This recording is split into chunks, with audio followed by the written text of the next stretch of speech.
So picture this. It's August 1947. The fate of an entire subcontinent, it's all resting on a single pencil. A British lawyer, who's never even set foot in India, is about to draw a line that will tear apart 20 million lives and spark a conflict that's still burning today. But at that very same moment, another story was unfolding, a much less told story, a story of incredible unity being forged right in the middle of all that chaos. And yeah, that was Sir Cyril Radcliffe. See, the British needed someone who was, totally neutral, someone with zero connection to the Indian National Congress or the Muslim League. And their solution? A guy who literally couldn't tell Punjab from Bengal, who was handed a bunch of outdated maps and dodgy census data and then told to perform what was basically geopolitical surgery on a living, breathing country. And that is the huge question we're going to dig into. Because this wasn't just about drawing a border on a map. No, this was about ripping millions of people from their homes, creating one of the biggest refugee crises in all of human history, and at the same time trying to stitch together a brand new, unified India from hundreds of old kingdoms. So, how on earth did it all go down? All right, so let's start with the border itself, the infamous Radcliffe Line. I mean, the task they gave Sir Cyril Radcliffe was by any standard completely impossible. And the time he had to do it in? Well, that was just insane. Okay, but here's what's absolutely wild when you look at this timeline. Radcliffe shows up on July 8th and has just a little over a month to divide a nation of 400 million people. But look at those last two dates. The border, it was only announced 2 days after independence. Think about that. For 2 whole days, millions of people were celebrating their newfound freedom without even knowing which country they were actually in. I mean, the mistrust was so deep that they were even fighting over the names of the new countries. Congress said, look, we're still India. Pakistan is the part that's breaking away. But Muhammad Ali Jinnah, he insisted, no, we are 2 brand new nations, Hindustan and Pakistan, born from the old British India. In the end, Lord Mountbatten went with the Congress view, and that decision just poured more fuel on the fire. And this just perfectly captures how absurd the whole thing got. It wasn't just land. Everything had to be split. We're talking office chairs, library books, even the trumpets and clarinets from police bands. There's this one incredible story. You're not going to believe this. 60 ducks were shipped from England for a government farm. But when they arrived, nobody knew if they belonged to India's West Bengal or Pakistan's East Bengal. So the payment got stopped, and the poor ducks were just left in a warehouse. A tiny, feathered symbol of a whole nation being torn apart, piece by piece. But, this kind of administrative chaos, it didn't stay administrative for long. It turned brutal, fast. The bureaucratic mess was one thing. The human cost was a catastrophe on a scale that's just hard to wrap your head around. I mean, just let that number sink in. 20 million people. You had Hindus and Sikhs stuck on the new Pakistani side of the line, and Muslims on the Indian side all forced to just get up and leave the homes their families had lived in for centuries. It was the single largest mass migration in the history of the world, and it all happened in just a few months. There were convoys of people walking, stretching for 50 miles at a time. And the violence that exploded, it was just beyond horrifying. The most terrifying symbols of this were the ghost trains. Trains would be packed with refugees, and then they'd be stopped, and everyone on board would be massacred. When one of these trains pulled into Amritsar from Pakistan, it was completely silent. And when they opened the doors, it was just full of bodies, with that bone-chilling message written on the side.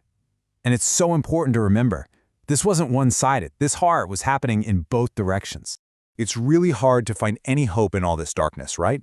And yet, while Punjab was burning, a totally different story was playing out in the city of Calcutta. It's a story that almost defies belief, and it stands as this powerful counterpoint to all the bloodshed. And the contrast here is it's staggering. Seriously, to try and control the violence in Punjab, the British sent in a 55,000-strong army.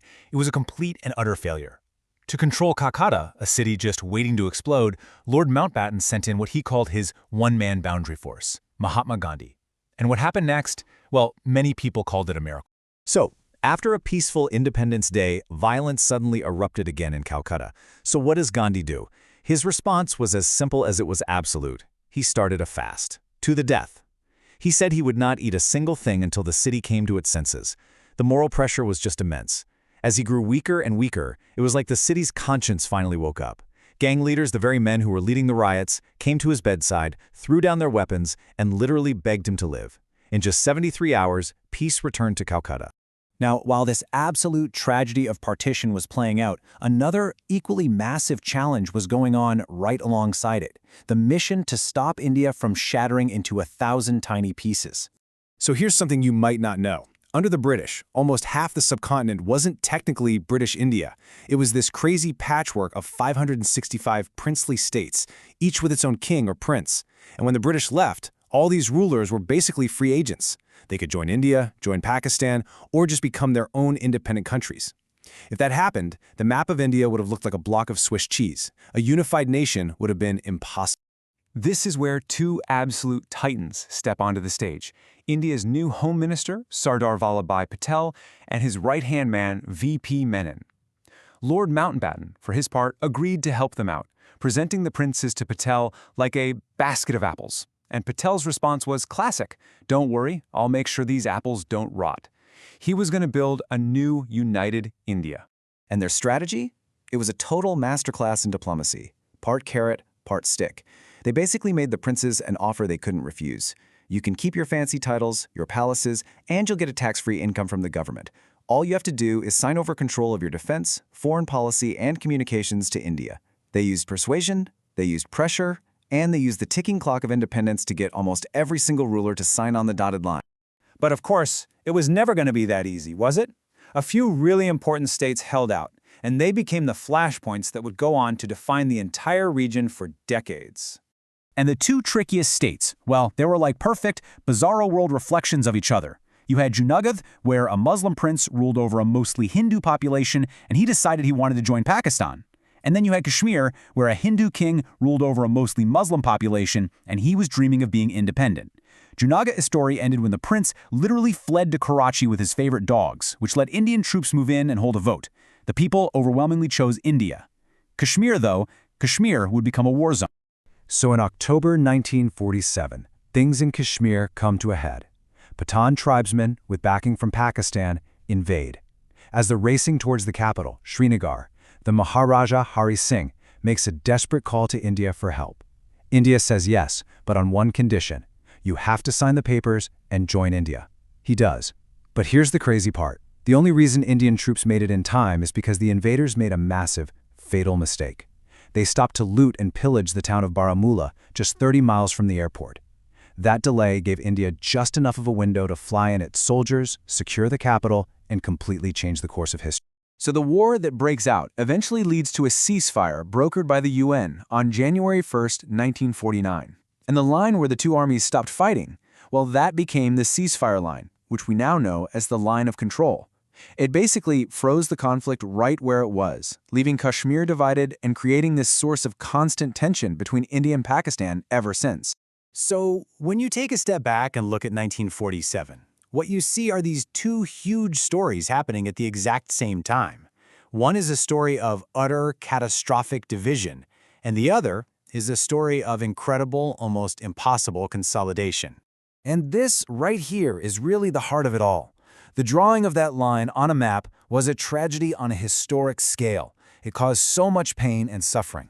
But at the very same time, the weaving together of 565 kingdoms into one single country, mostly without firing a shot, that was nothing short of a political miracle, and it was a miracle engineered by visionaries like Sardar Patel.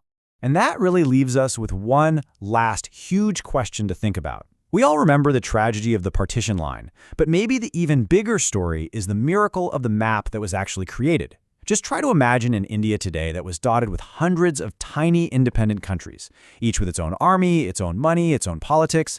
The fact that that didn't happen, well, that's the other equally important side of the story of 1947.